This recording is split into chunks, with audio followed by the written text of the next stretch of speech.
오늘은 사주 명리학자로 유명한 이정재 교수가 이야기했던 내용을 바탕으로 보이지 않는 힘, 운, 그 중에 재물복에 대한 이야기를 해볼까 합니다. 여러분들은 사주, 명리학, 운세 등을 믿으시나요?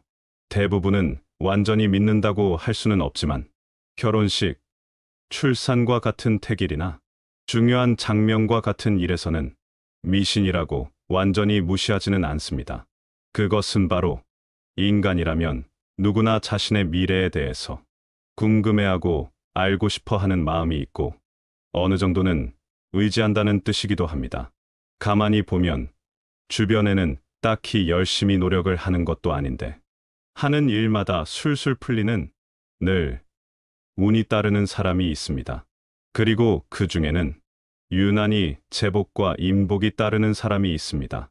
반면에 지질이 복도 없다라는 표현에 너무 딱 어울리는 사람도 있습니다. 사주학에서 말하길 선천운의 영향력은 고작 10%라고 합니다. 그럼 나머지 90%를 생각해보면 무엇을 해야 하는지 너무나 명확합니다. 만일 우리가 타고난 복이 적다면 노력해서 얻을 수 있는 후천운이라도 잘 활용해야 하지 않을까요? 상위 1%의 사람들은 후천운이 얼마나 중요한지 아주 잘 알고 있습니다. 그들은 이 후천운을 통해 운수가 대통하면서 세상 모든 것이 나를 향한다는 것을 몸소 체험하면서 그 1%가 되었기 때문입니다.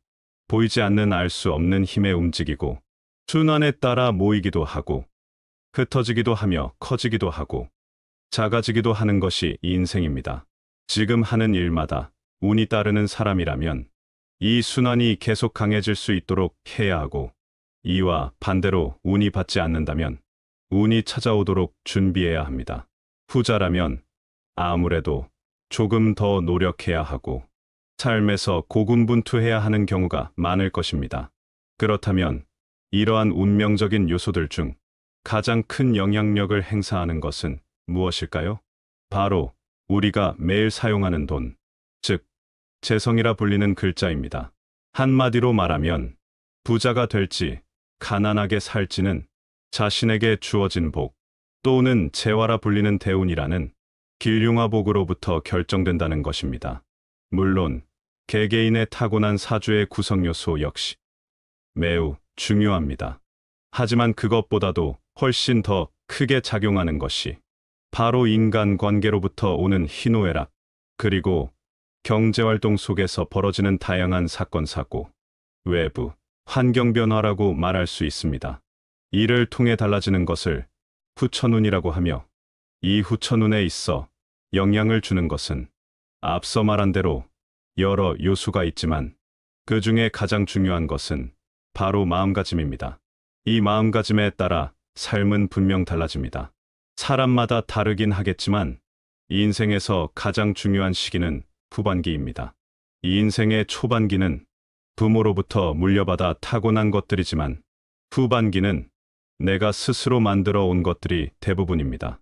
그렇기에 인생의 후반기의 가치가 더욱 큰 것입니다. 나이가 차서 늙어버린 마당에 후반기 운수가 좋아봤자 무슨 소용이냐 하겠지만 이제 100세쯤은 거뜬한 세상이니 내가 얼마나 오래 살지는 아무도 모를 일입니다. 그러니 인생의 후반기를 행복하게 보내고 싶다면 지금부터라도 실제로 그렇게 사는 사람이 가지고 있는 특징을 살펴보고 그대로 받아들이고 따라해야 합니다. 지금 당장 운이 따르지 않는다 하더라도 일생에 언젠가 한 번은 운을 받을 수 있다 하였습니다. 20대부터 60대까지 각 시기별로 들어오는 3번의 대운이 있고 사주학에서도 운이라는 것은 어떤 사람에게도 사는 내내 머물러 있는 경우가 없다 하였으니 비록 지금 운을 받지 못해 힘들고 어려운 삶을 살아가고 있더라도 꾸준히 노력하고 정진해야 합니다. 그럼 어느 순간 한 번은 대운을 받을 수가 있을 것입니다. 사주학에서 운의 크기를 결정하는 데는 5가지의 조건이 있습니다. 후천운이 인생을 좌우함을 명심하여 이 5가지 조건을 지키려 노력해야 합니다. 첫 번째 조건은 정언 그리고 정동입니다. 한자로 풀어보면 바를 정, 말씀, 언, 움직일 동입니다. 바른 말과 바른 행동을 해야 합니다. 조금 더 현실적이고 쉽게 이해하자면 긍정적인 말과 행동을 하라는 것입니다. 말에는 굉장한 힘이 있어 그대로 이루어진다고 합니다. 따라서 같은 일을 겪은 사람이라도 운이 절로 따르는 사람은 긍정적이고 운을 부르는 언어를 사용합니다. 하지만 운이 결코 곁에 오지 않을 사람들은 같은 말이더라도 부정적인 언어를 사용합니다. 예를 들면 컵에 물이 반이나 남았네. 컵에 물이 반밖에 안 남았네. 이처럼 사소한 하나부터 항상 긍정적으로 말을 해야 합니다. 상학에서 말하길 몸 중에 눈, 귀와 같이 두 개씩 있는 것은 균형에 맞게 사용하라는 것이고 입처럼 하나뿐인 것은 소중히 여기고 함부로 사용하지 말라 하였습니다. 스스로가 하는 말을 가장 먼저 듣는 사람, 그리고 가장 많이 듣는 사람이 누구인지 생각해 보시기 바랍니다. 바로 나 자신입니다. 말은 남에게도 영향을 끼치지만 그 전에 내 자신이 가장 영향을 많이 받는다는 것을 잊지 말아야 합니다. 행동 역시 몸은 하나뿐이기에 절대 함부로 해서는 안 됩니다. 두 번째 조건은 베푸는 삶입니다. 불교는 이를 보시라 합니다. 사주학에서는 오행론에 대해 말하는데 그 핵심은 순환과 균형입니다. 세상 모든 만물은 반드시 순환하고 이로 인해 다시 균형을 이룬다는 말입니다. 무엇을 주면 반드시 다시 얻고 아무것도 주지 않으면 받는 일 역시 결코 없습니다. 그리고 줄 때는 정말 잘 주어야 합니다. 상대에게 나쁜 마음을 주면 나 역시도 나쁜 마음을 그대로 돌려받고 도움과 감동을 준다면 나 역시도 도움과 감동을 받을 것입니다. 잘 주는 방법에 대해 고민해 보시기 바랍니다. 이것이 부자가 될 수 있는 가장 핵심입니다. 세 번째 조건은 주변에 사람들이 모이도록 만드는 것입니다. 사주학에서는 세상의 모든 운이 반드시 사람을 통해 오고 사람을 통해 커진다고 말합니다. 이는 동서고금을 막론하고 성공한 사람의 대다수가 익히고 터득했던 원칙입니다. 큰 부를 얻은 사람들은 한결같이 인맥을 중요시합니다. 그들은 필요한 사람을 자기 곁에 두기 위해서라면 어떠한 손해도 감수합니다. 이는 개개인이 다 고유한 운을 가지고 있고 사람이 내 주변에 모인다는 것은 나에게 수많은 운이 모이는 것과 같기 때문입니다. 그런데 하나 알아야 할 것이 있습니다. 사람을 모으는 것은 순전히 본인의 능력이라는 것입니다. 스스로 내 자신의 강점을 살려 그에 맞는 사람들을 모이게 만들어 운을 쏟아질 만큼 크게 만드시길 바랍니다. 네 번째 조건은 그릇을 키우는 것입니다. 대인배라 함은 앞선 자들을 인정하고 배우려 노력하는 사람이지만 소인배는 앞선 자들을 시기하고 질투만 합니다. 옛말에 삼인행 필요하사 라 하였습니다. 세 사람이 길을 가면 그 가운데 반드시 나의 스승이 될 만한 사람이 있다. 좀 더 쉽게 이야기하면 좋은 것은 좋은 대로 좋고 나쁜 것은 고치니 좋은 것도 나의 스승이 될 수 있고 나쁜 것도 나의 스승이 될 수 있다는 말입니다. 어디서나 누구에게나 반드시 배우려고 하는 자세를 가져야 합니다. 사람뿐 아니라 내가 행한 모든 일에서 교훈을 얻으려고 노력하고 실패를 너무 두려워하지 말아야 합니다. 지나간 실패 하나하나에서도 교훈을 얻고 다시는 이런 실패를 하지 않도록 준비해야 합니다. 한 번 틀린 문제를 다시 틀리지 않으려 노력하는 것의 차이가 공부를 잘하는 학생과 못하는 학생 간의 결정적인 차이입니다. 이는 사회 모든 요소에서 적용되는 것입니다. 자신의 삶이 실패와 어려움이 많았다면 지금까지의 삶에서 교훈을 찾고 다시는 실패를 반복하지 않으려 노력해야 합니다. 실패가 나의 그릇을 키워줄 것입니다. 다섯 번째 조건은 스스로 믿음을 갖는 것입니다. 나라는 존재는 세상에 하나밖에 없는 아주 소중한 사람입니다. 나와 같은 사람은 세상에 아무도 없습니다. 그저 나만 존재할 뿐입니다. 이 조건을 꼭 기억해야 합니다. 가난하고 힘든 사람들은 절대 자신을 믿지 못합니다. 하지만 부유한 이들은 자기에 대한 확신과 믿음이 절대적입니다. 나부터 나를 믿지 못한다면 세상 어느 누구도 나를 믿지 못할 것입니다. 매일 스스로 자신에 대한 믿음을 긍정적으로 확언하십시오. 위에서 먼저 언급한 4가지 조건도 좋습니다. 나는 바른 말과 바른 행동을 한다. 나는 베풀 줄 아는 사람이다. 주변에 많은 사람들이 모이는 사람이다. 나는 그릇이 아주 큰 사람이다. 사주학에서는 선천운을 단 1%도 고려하지 않을 만큼 사람의 모든 운은 후천운에 의해 만들어진다고 합니다. 그래서 위에서 언급한 5가지의 조건을 기억하고 지키려 노력하여 자신에게 찾아올 후천운을 누리시기 바랍니다. 후천운은 찾아오기 전 반드시 전조 증상이 있으니 어떤 전조 증상이 있는지 알아두고 놓치지 않도록 해야겠습니다. 이정재 교수는 운이 들어오는 이 전조 증상을 5가지로 구분하여 이야기하였습니다. 주변 사람들이 나의 변화에 대해 이야기한다. 마음이 여유로워진다. 주변 사람들의 대우가 달라진다. 새로운 인연들이 계속 생겨난다. 그동안 힘들었던 일들이 쉽게 풀려나가는 것을 경험한다. 이정재 교수 외에도 이 분야의 많은 전문가들이 비슷하게 이야기를 합니다. 이것들을 조금 더 정리해보면 동양 철학의 근간을 이루는 개념이라 할 수 있는 천, 지, 인으로 이야기할 수 있습니다. 첫 번째, 천에 해당하는 귀인을 만나게 됩니다. 운명을 연구하는 이들이 공통적으로 주장하는 것은 운이 바뀌는 시기가 되면 내 주위의 사람이 바뀐다는 것입니다. 한마디로 귀인을 만난다는 것입니다. 나에게 조언과 해결책을 제시해주는 사람, 나에게 올바른 방향으로 살 수 있도록 조언을 해주는 사람, 나를 아껴주고 사랑해줄 수 있는 마음을 주는 사람, 이렇게 다양한 귀인을 만날 수 있는 천에 해당하는 타이밍이 생기는 겁니다. 생각지도 못한 새로운 사람으로 인해 긍정적인 방향으로 자신의 삶이 변하게 되는 것입니다. 주위에 평소와는 다른 사람이 자신을 좋은 방향으로 이끄는 걸 느낀다면 그건 곧 자신의 운이 좋아지고 있는 징조입니다. 그렇기 때문에 이런 징조를 놓치면 안 되는 겁니다.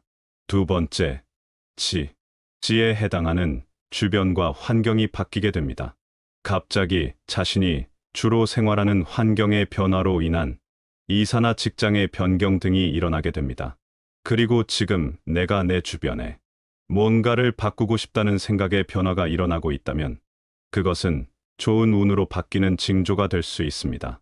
예전에 친하게 지냈지만 지금은 불편하게 느껴지는 그런 자신의 주변 사람들이 자연스럽게 정리된다거나 생각지도 못한 장소로 이사를 하게 되어 생활을 하게 된다거나 새로운 직장으로 이직을 하게 된다고 할 때 우리는 이것이 운이 좋아지는 징조라는 것을 알아차려야 합니다. 익숙한 환경에서 떠나는 것이 불안해서 이러한 변화를 두려워하는 사람들이 많습니다. 하지만 바꿀 수 없는 상황은 담담히 받아들이고 내가 지금 당장 바꿀 수 있는 것들은 바꾸고 집중해서 자기의 운을 바꾸는 노력이 필요합니다. 행운은 절대 우연히 일어나지 않는다는 것입니다. 자신의 범위를 좁게 한정짓지 않고 시야가 넓은 사람일수록 낯선 것에 저항하지 않고 새로운 가능성을 열어놓은 사람일수록 행운을 만날 확률이 높아진다는 것을 발견했습니다. 익숙함에 굴복하지 말고 두렵지만 용기를 내어 한 걸음 내디뎌 보는 것, 그것이 바로 좋은 운을 불러오는 방법입니다. 그렇기 때문에 우리들도 이러한 운이 좋아지는 징조를 긍정적으로 받아들여야 합니다. 세 번째, 인에 해당하는 자신의 에너지의 변화와 화색이 좋아지는 컨디션의 변화를 느끼게 되는 것입니다. 자신의 컨디션이 상승하면서 자주 웃게 되고 마음이 여유로워져서 자신을 돌아볼 수 있는 시간을 갖게 됩니다. 자신의 단점을 고치고 매사에 부정적이던 모습이 평소보다 긍정적으로 변해 불평불만들이 사라지게 됩니다. 자신의 에너지가 긍정적으로 변하고 있는 이런 모습도 운이 좋아지는 징조입니다. 또 거울 속에 웃는 내 모습이 많아졌다면 이 역시 좋은 운이 오고 있다는 징조입니다.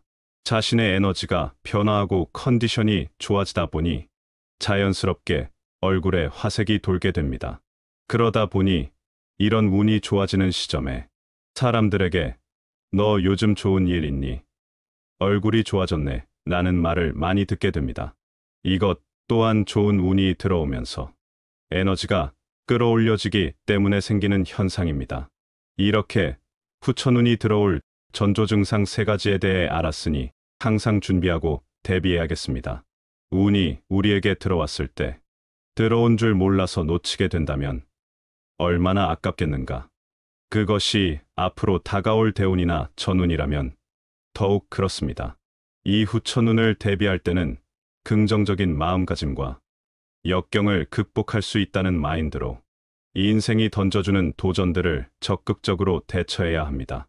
예로부터 우리 조상들은 복은 말에서 오며 말을 함부로 하는 이는 가까이 하지 말라 하였습니다.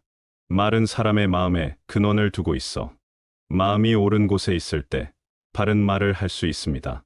복이나 행운은 외부의 힘으로 만들어지는 것이 아닌 자신이 스스로 만들어내는 것으로 바른 말을 한다면 좋은 운을 얻을 것이라는 이야기입니다. 운 때문이라도 말의 힘이 얼마나 큰지 인식하는 것이 무엇보다 중요합니다.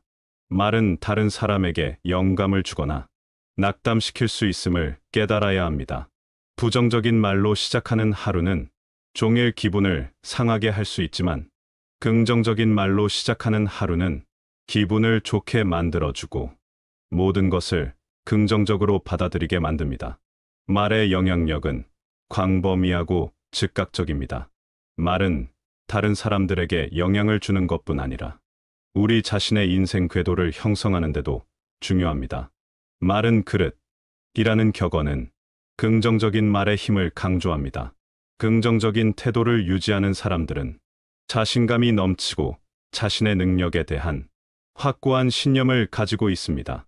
반면 부정적인 말을 끊임없이 토하는 사람들은 보통 스스로에 대한 믿음이 없고 자신감이 낮습니다. 말의 힘을 생각한다면 중요한 일을 맡겨야 할 때 당신은 누구에게 맡기겠습니까? 실수를 성장의 기회로 받아들이는 사람, 아니면 처음부터 어려움에 직면해 포기하는 사람인가요? 처음부터 모든 것을 잘할 수는 없습니다. 칭찬은 사람의 최선을 끌어낼 수 있는 마법과 같습니다. 스스로에게는 자존감을 높여주고 다른 사람에게는 뛰어난 성과를 이끌어내게 할 수 있습니다. 이와 반대로 비난은 상처를 주고 초조함을 가져오며 자신의 능력을 의심하게 만드는 경우가 많습니다. 그리고 당신에게 적대적인 사람이 될 것입니다. 때문에 칭찬을 잘 사용해야 합니다. 칭찬은 서로에게 이로운 결과를 가져올 수 있기 때문입니다. 자존감은 운이나 행운을 형성하는데 큰 역할을 합니다. 스스로가 자신에게 자부심과 자신감을 가지고 있다면 성공을 끌어당길 확률이 높습니다. 이것은 심리학에서 피그말리온 효과라 합니다. 반면 스스로를 무시할수록 행운을 얻을 확률이 낮아집니다. 그러므로 남으로부터 존경받는 첫걸음은 자신을 존중하는 데 있습니다. 그리고 항상 미소 짓고 말하는 습관을 들여야 합니다. 긍정적인 말과 함께하는 포근한 미소는 다른 사람에게 아주 긍정적인 영향을 미칩니다. 마지막으로 실수에 대한 자책과 반성에 대한 이야기입니다. 우리 중 대부분은 잘못된 것들에만 집중하려 하고 많은 것들이 잘 되었다는 것을 간과합니다. 이 부정적인 선입견은 불필요한 스스로에 대한 비난과 부정적인 자기인식을 가져올 수 있습니다. 대신에 스스로에 대한 자기 칭찬과 감사하는 습관을 기르면서 따뜻함과 운을 내 인생으로 끌어들여야 합니다. 운이 좋아지는 핵심은 외부 요소에 의한 것이 아니라 내 스스로가 긍정적인 마음가짐을 유지하고 존경과 기쁨으로 행동하는 것에 있습니다. 바른 말과 행동, 그리고 바른 마음으로 행운이 가득한 인생을 살기를 바랍니다. 긴 영상 시청해 주셔서 감사합니다.